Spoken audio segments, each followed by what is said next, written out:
Perry, and I'm here today with Victoria Myers, who is a Human Design Analyst. Victoria, can you tell me a little bit about yourself? Yeah, my name is Victoria. I'm 30 years old, and I'm a DNA activator, and I am a human optimization specialist. I spend my energy helping myself and others activate their DNA through awareness. Nice. Can you give me maybe a quick 2-minute summary of what Human Design is? Okay, so Human Design is a system that has taken the most valuable information from astrology, the Kabbalah, the I Ching, the Hindu chakra system, quantum mechanics, the human genome, and it takes your natal information, meaning your birth time, your birthplace. It synthesizes all those and it creates a chart that helps you see your unique body so that you can learn how to make better decisions for yourself.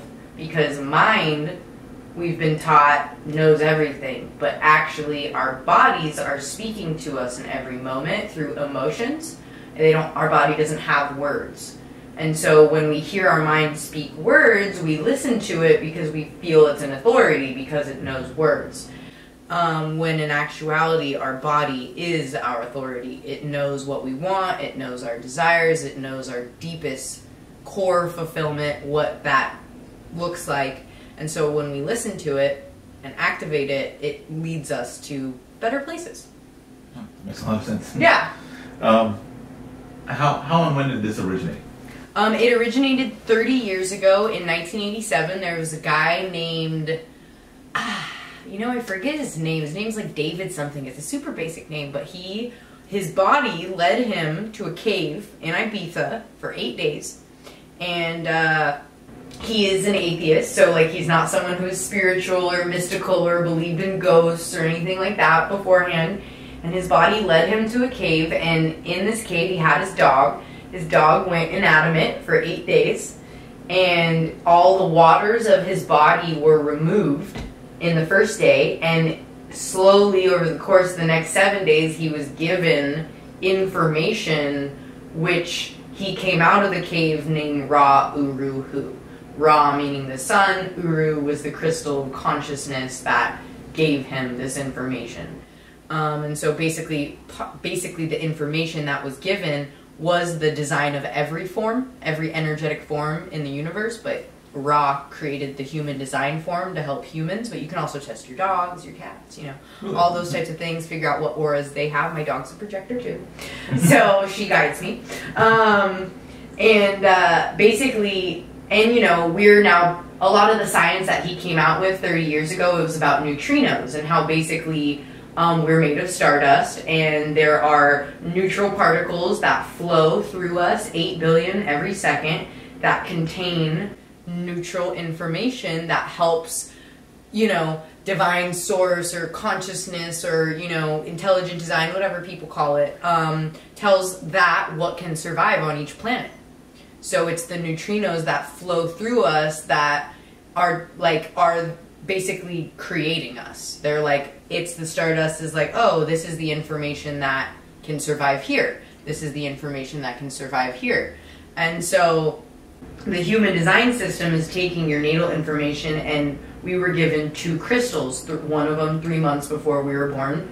It's our design crystal. It's in our mind. It's like that all-knowing aspect of us that, we don't walk around thinking we know everything, but when someone asks us for advice and we drop some dope-ass wisdom and we're like, whoa, where did that come from? I didn't even know. What? That's that crystal that has all this information, but because a lot of us have been listening to our personality crystals, who we think we are, the part of us that was a blank slate, that was like right when we were born, all right, what's my story, what's my name, traditions, cultures, who am I? We started listening to that part of us rather than our bodies, because what parents are teaching their kids to listen to their bodies, So that's what human design is really about, is about adults learning it so that we can start leaving our children alone. We can stop trying to control them. We can stop trying to turn them into this perfect mold that we think they're supposed to be, by learning about ourselves and learning about them and just letting them be what they're here to be, whatever that is. And so yeah, it was created 30 years ago, he's been slowly letting it come out. Over the course of 25 years, he got the whole system out, recorded, there's a whole school based off of it, the International Human Design School. And so there's like 6 million people around the planet doing the human design experiment. Wow. And it's a huge thing. But it is more popular in Europe and then in the United States than it is in other places. But yeah, it's not for everybody, but it's for anyone. Yeah. Anyone can hop on their experiment. It's just trusting your body. All right. Yeah. How does it work? So you go usually to a human design analyst, or you can go online, jovianarchive.com. But the things that you need are your birthplace, birth day, the date and the year, and the exact time. We don't need it by second, but at least by the minute, especially if you really want to activate like the deepest awarenesses of yourself. But for surface level ones, date and place and like the gist of the time is okay. And so basically what that does is where you were, the time you were there, and the place or the day it was, tell me what neutrinos imprinted the crystal at your time of birth, and what neutrinos imprinted the crystal at your time 88 degrees before that, which was your design crystal, your body crystal, so like that's what tells me the trajectory that you are here to live. Yeah. How do they know which neutrinos? But it's based off the place, the time, because neutrinos are basically flowing like this in every moment, and based off the time, the place, and the location, that's the information that's there. So like where the Earth's exactly is acting as a circuit around the sun. Yeah, because it also uses astrology. So like when you were born, it gives you 13 different activations from when you were born, and then also 13 from 3 months before you were born. You got those, and those were imprinted by where the planets were at that time. And that changes minute by minute?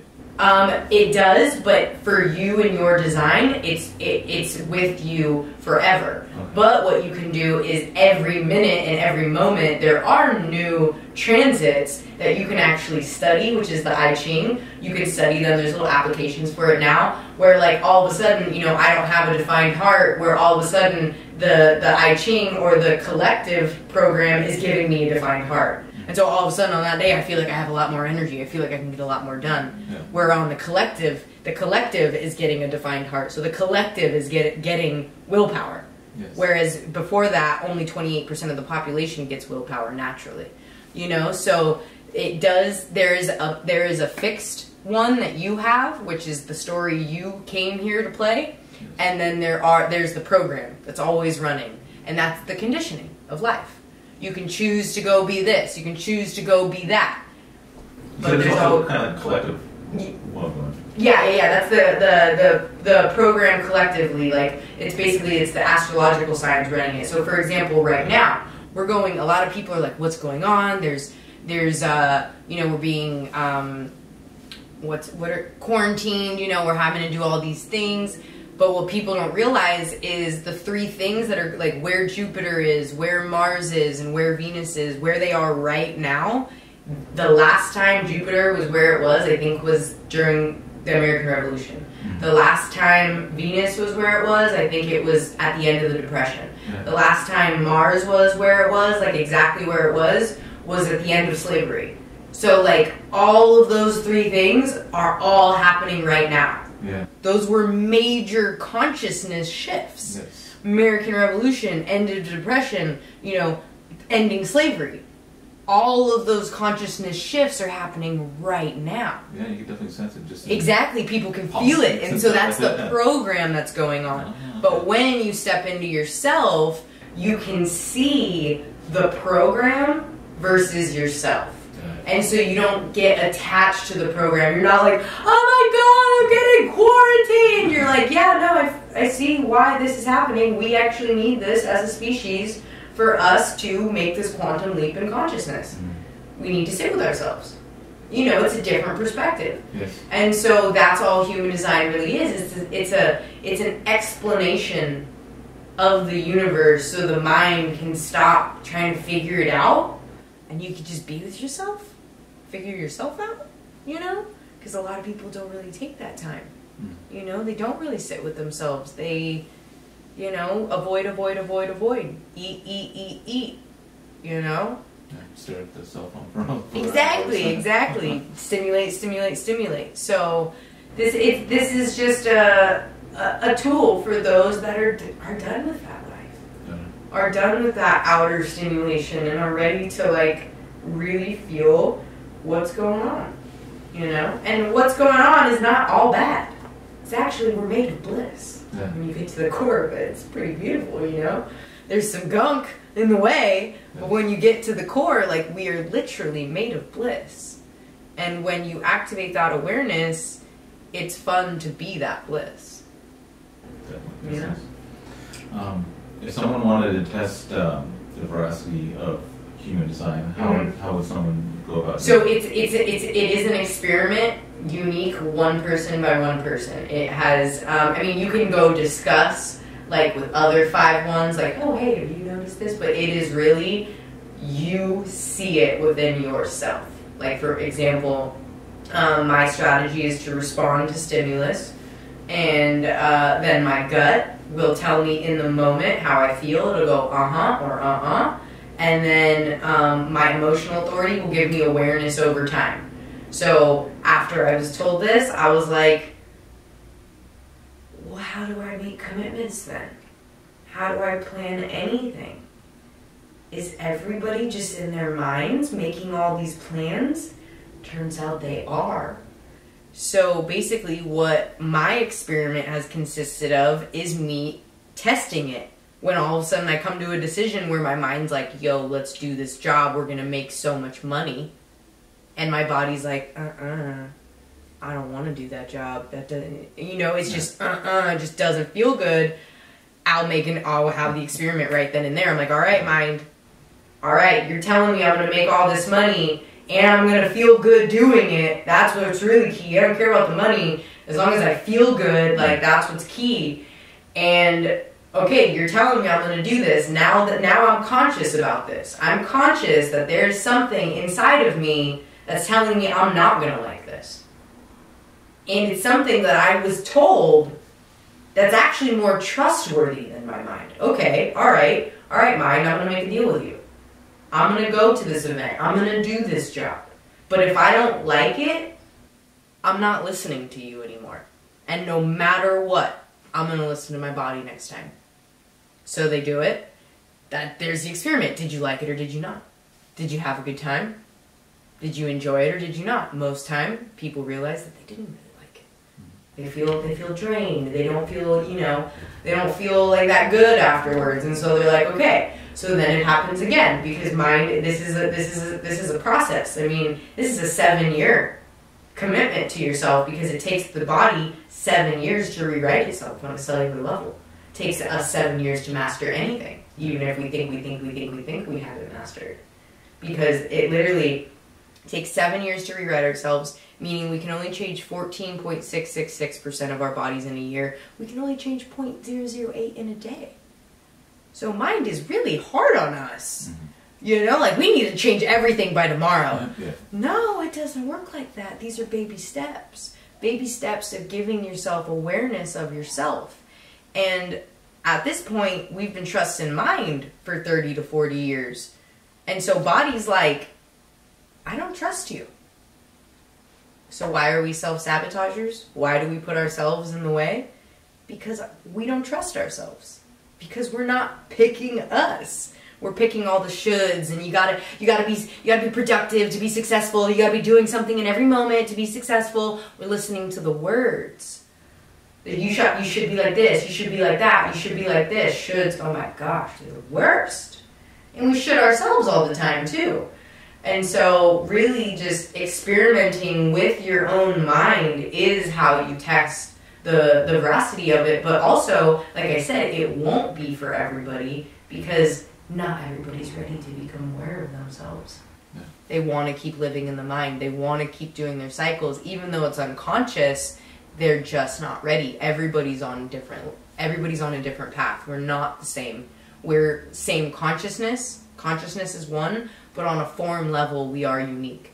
The universe doesn't want to experience the same thing twice. Yeah. And we are the universe experiencing itself. And so even though we all have similar bodies, our bodies inside are activated to see this reality differently so that the universe can experience itself from all perspectives, not just one.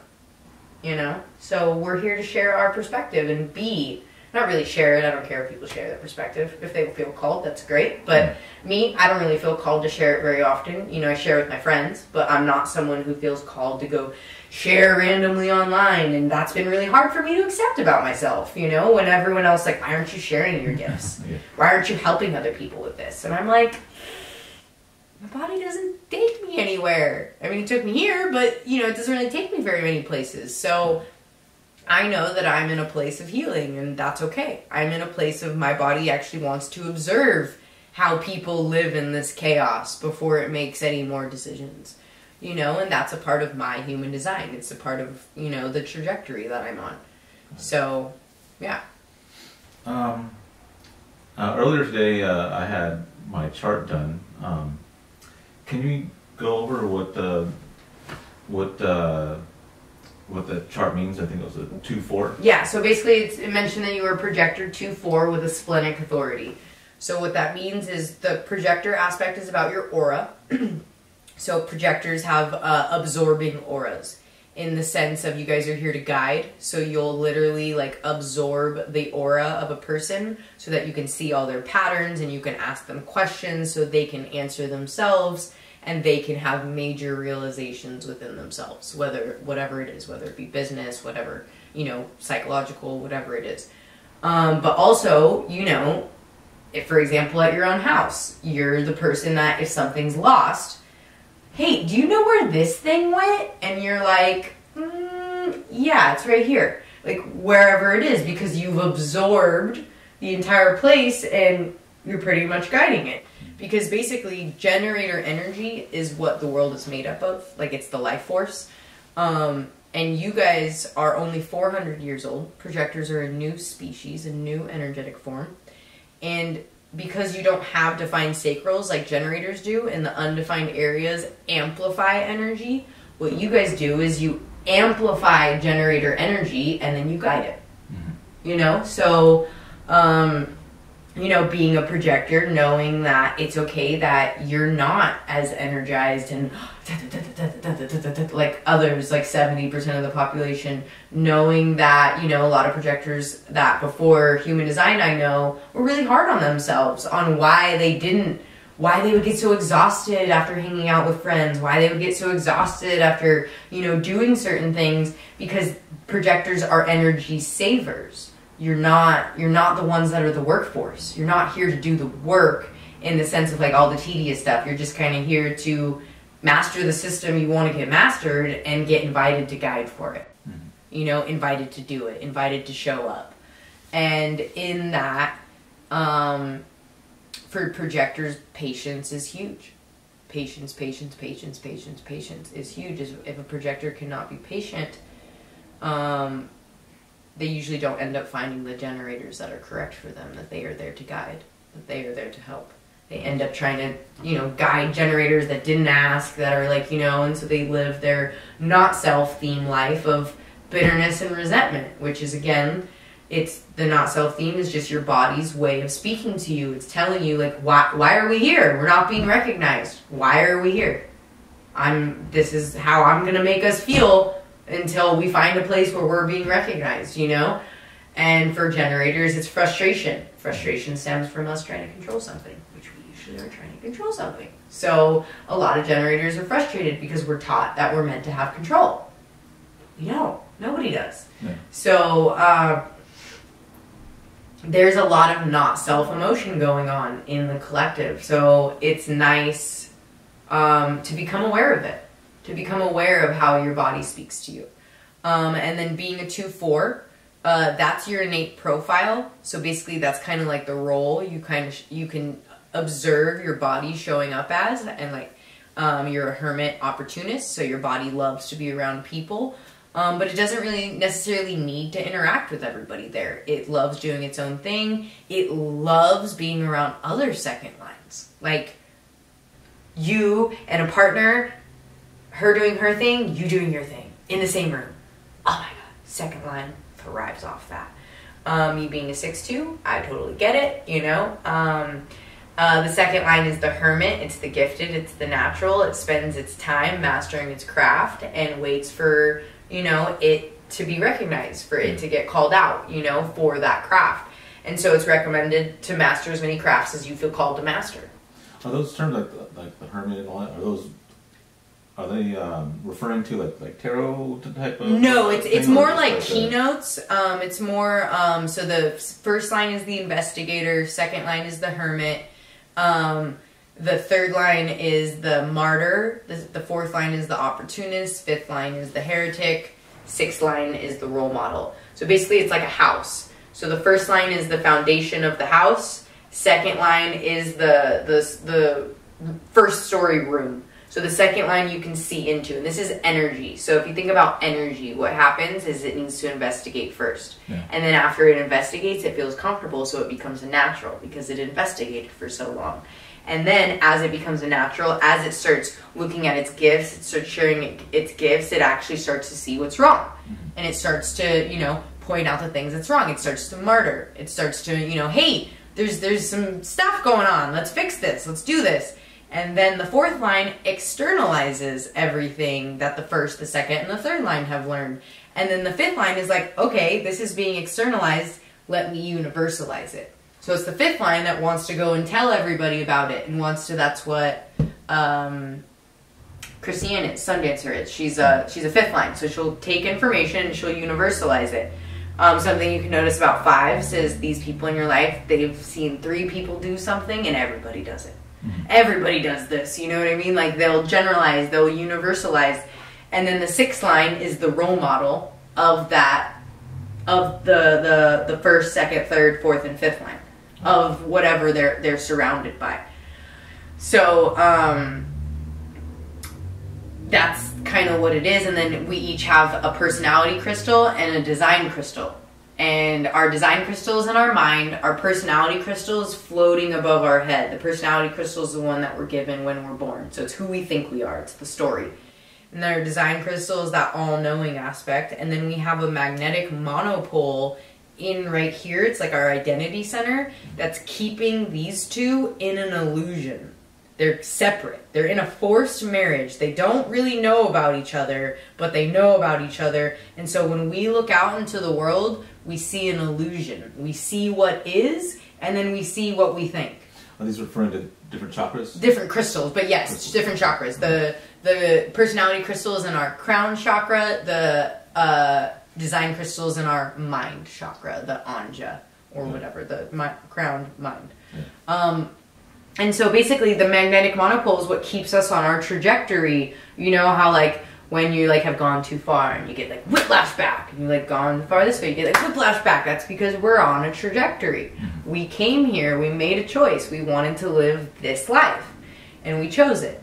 And some of us though got caught up in who we think we are. Got caught up in the story. For me, example, I got caught up in being Shayna, which I'm now Victoria, but Shayna Myers is my birth name. I got caught up in this programmed bougie girl that da-da-da-da-da, like basic white girl, like I want, you know, a marriage, perfect, da-da-da-da-da, like this is, it's my goal to just be the perfect housewife, da-da-da, you know, like I had that program. Yeah. And as much as I still honor Shayna and I love Shayna, that was a complete story that was given to me. That was not a story I created. And I didn't necessarily agree with that story that I was given. And so I decided to create my own story, which there, for me, Victoria was born. Again, I still honor Shayna. Every experience I've ever had, I learned a lot from it. But for me, I'm creating the story that I came here to create. I don't want my story given to me. But that's me. Yeah. You know, I'm a 6 line role model of the self. So if someone's interested in learning more about human design, where would you suggest that they start looking? I start with your Jovian archive, getting your actual chart, jovianarchive.com. You can get your chart for free. And then on there, they'll have some things that you can read. But really going on, like, there's a lot of information out there, but really going on, like, Instagram and searching up a hashtag, because I don't really like creating realities for people, because people's consciousnesses, they'll create the reality. Yeah. But basically going on Instagram, and now that you have your chart, you have your type, you have your, your profile, you have your authority, going to the hashtag section and going like Human Design Manifester or Human Design Projector, and literally there are thousands of hashtags where someone's tagged Human Design Projector, because there's a bunch of human design people that are putting this information for free online. Because you can go to the school, but it's thousands and thousands of dollars. It's a lot of time, it's a lot of energy, which is totally fine if you feel called as well. But mainly a lot of the information is online, but it's in a bunch of different places, because after Ra passed away, which was like 9 years ago, the people that were like closest to him, they took all the information and put it in the school. Yeah. So they took off a lot of the free information that Ra himself created. So now there's a lot of human design analysts that have been trained through Ra and trained through, the people that Ra trained, that are putting information out there. So really just trusting that when you search online, whether it be through Google, whether it be through Instagram, that what comes up is correct for you. Yeah. All right. So, oh yeah, or also on my Instagram, aligned by design, aligned_by_design. I put out a lot of free information, and it's a lot of verbiage, so because I know people love to read. But the biggest thing about this system is it's not a mental system. Yeah. So the more information you give your mind, the mind ends up taking it and being really hard on you. Like, oh my God, you didn't wait for the invite. Oh my God, you didn't do this. You didn't do the thing that they said that we were supposed to do. When it's like, no, this is an experiential thing. This is so you can see yourself. It's not so you can be hard on yourself. It's just so you can see yourself. And that takes a little bit of time, because we've been hiding from ourselves for quite some time. So if someone wanted to utilize your services, what's a good way for them to contact you? Aligned by Design on Instagram, or alignedbydesign54@gmail.com. I basically send you a Calendly link where you schedule an hour with me, and I go all the way through your chart and I record it, so that way I can send it to them and they can, because it's an experiential thing, so it's kind of like you experience a lot, and then you go back and see the video and you're like, oh my gosh, this makes way more sense now that like I've gone a little bit deeper, and then they can go a little bit deeper and then go back with themselves. You know what I mean? So it's not like, oh, we're charging readings every single time. Like, we'll just go through it all, and then when you're ready, you come back to your recording. Yeah. Well, thank you very much. Yeah, you're welcome. We'll do a COVID high five. Yes. Stay curious. Yay.